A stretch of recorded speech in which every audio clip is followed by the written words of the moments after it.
My name is Carla Swensen, and several years ago, I had the opportunity to talk to a 10-year-old girl, Vanessa Velasquez. Vanessa was one of my dear friends, but when I first met her, she was very different than the girl that I know now. When I first met Vanessa, I asked her, "Vanessa, what do you want to be when you grow up?" And like most 10-year-olds, I figured that she would say, "I want to be a doctor," or "I want to be an astronaut," or "I want to be a teacher."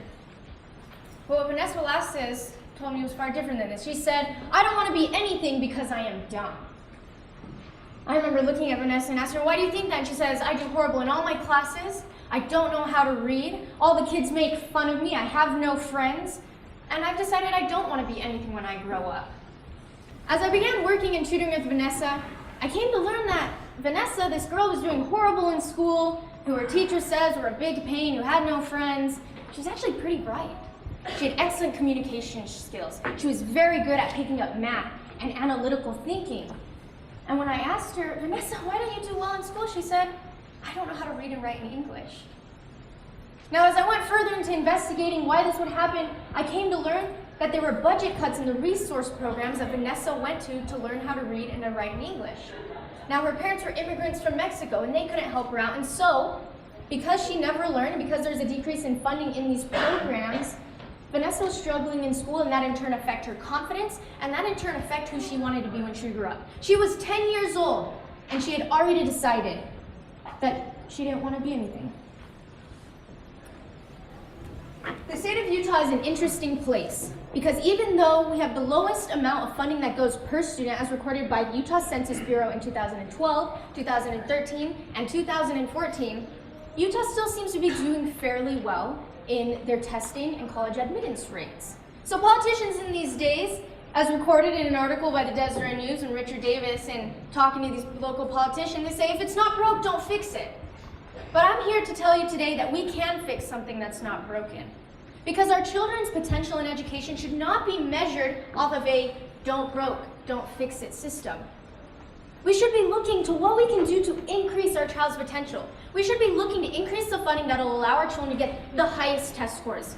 Why not compete with states like Vermont and New York who are getting the highest test scores and the highest college admittance rate and the highest percent of financial aid based off academic merit? Why not provide our children these opportunities? And this is for all your children, regardless of what language they're speaking in the classroom, if they're the top of their class or if they're in the very bottom. Now, unfortunately, there are negative consequences for people like Vanessa who never learn how to read and how to write in English. As recorded by the College of Reading and Learning in their academic journal in 2013, they said that children who never learn how to read and write in English in the United States are going to be more likely to drop out of school because they're always playing catch-up. And if they're more likely to fall behind in school, 1 month later, the same College of Reading and Learning found that these children are going to be more likely to get into crime. So you see, when we don't help these children who are wanting to learn, it affects all of us. Whether we speak English or any other language, having a society that encourages education and encourages their children to succeed at the highest level should be our top priority. And an allocation of funds, whether it be from infrastructure, can come to help our children in this educational system. Now, it's not all just doom and gloom here. There are positive consequences for children who are able to catch up, and even though they're immigrant students, be able to learn English, because then these students are able to share their culture. They're able to share their language with others, and they're able to benefit in their community. Most likely, these students are then able to help their parents who are also transitioning, and allow them to move to a country that, though the culture and the language is new, help them to be able to be productive citizens in society as well.